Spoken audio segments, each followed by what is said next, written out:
Habari, karibu tena katika kipindi chetu, na siku ya leo tunaenda kuzungumzia mada muhimu sana inayotugusa sote na ambayo mara nyingi tunachukulia poa mpaka pale janga linapotokea.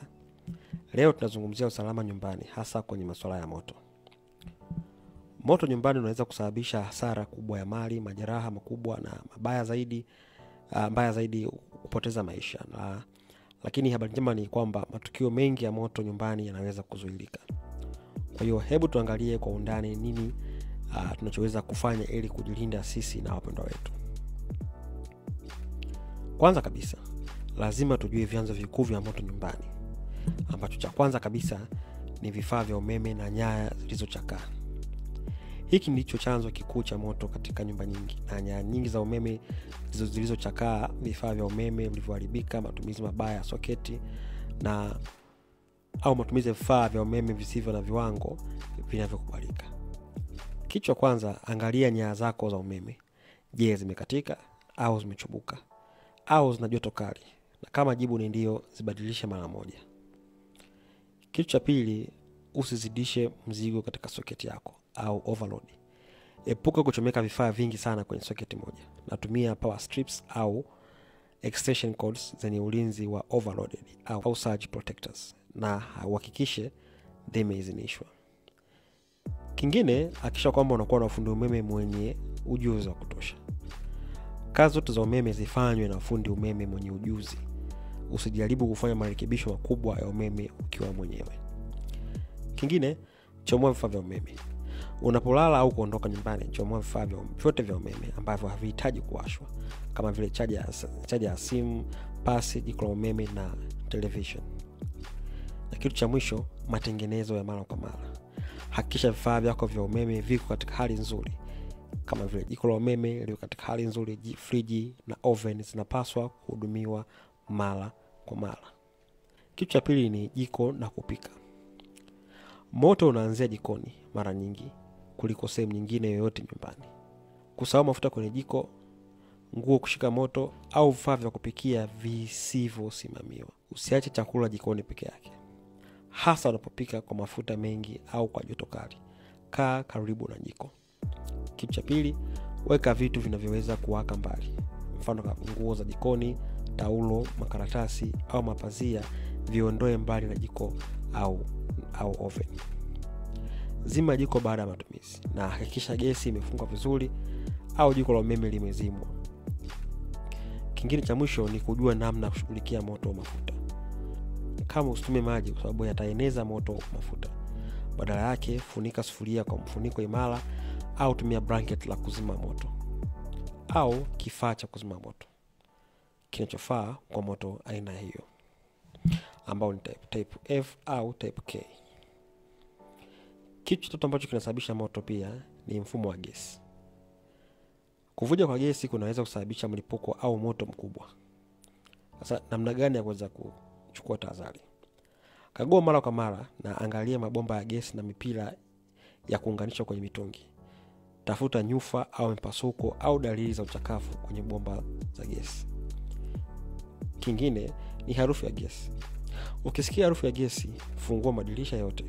Usiwashe au kuzima taa au kifaa chochote cha umeme, na usiwashe kiberiti. Funga gesi kwenye mtungi na piga simu kwa mtaalamu wa gesi. Hakikisha mitungi ya gesi imefungwa vizuri na imewekwa mahali salama, mbali na vyanzo vya joto au moto. Kama unatumia jiko la mkaa au kuni, pika nje au kwenye eneo lenye uingizaji hewa mzuri na mbali na vitu vinavyoweza kuwaka kama vile mapazia, meza za mbao au vifaa vya plastiki. Na kingine, lazima uzime moto vizuri baada ya kumaliza kupika, na hakikisha makaa au kuni vimezimwa kabisa kwa maji au mchanga kabla kuondoka au kulala. Na kitu cha mwisho ambacho kinasababisha moto ni mishumaa na vyanzo vingine vya moto. Kama usiache mishumaa peke yake, na weka mishumaa mbali na vitu vinavyoweza kuwaka kwenye sehemu imara na isiyoshika moto. Hakikisha unazima mishumaa yote kabla kuondoka chumbani au kwenda kulala. Kingine, usivute sigara kitandani. Hakikisha sigara zimezimwa kabisa kwenye ashtray salama. Na cha mwisho, Njiti za kiberiti na viberiti lazima uweke mbali na watoto wadogo. Pamoja na kuzuia moto, ni muhimu kuwa na mpango ya dharura au vifaa vya kuzimia moto. Moja ya vifaa ni kama ifuatavyo: vigunduzi moshi au smoke detectors. Hivi ni vifaa muhimu sana vinapaswa kuwa katika kila nyumba. Vinagundua moshi mapema na kutoa king'ora kikali. Muhimu kufunga vigunduzi moshi au smoke detectors katika maeneo ya muhimu kama vile kwenye corridor, karibu na vyumba vya kulala, sebuleni na jikoni. Lakini isiyo karibu sana na jiko ili kuepuka alarm za uongo au false alarm. Jaribu betri zake kila mwezi na zibadilishe angalau mara moja kwa mwaka. Hata kama king'ora hakijatoa tahadhari ya betri kwa chini. Kingine ni vifaa vya kuzimia moto au fire extinguishers. Kuwa na kifaa cha kuzima moto nyumbani ni muhimu. Hakikisha unajua aina sahihi ya kifaa kwa aina tofauti za moto. Mfano, aina ya ABC ni nzuri kwa moto wa kawaida.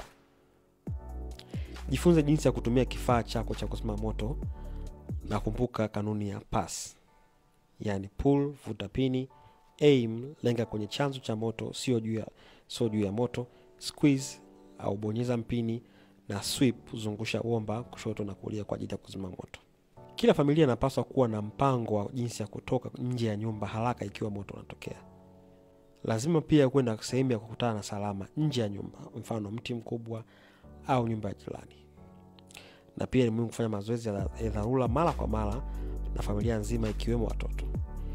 Inawajengea uzoefu wa kupunguza hofu wakati wa dharura halisi. Hakikisha milango na madirisha hayajazuiliwa na furniture na yanaweza kufunguka kwa urahisi. Na kitu cha mwisho, ni lazima kufahamu namba za dharura.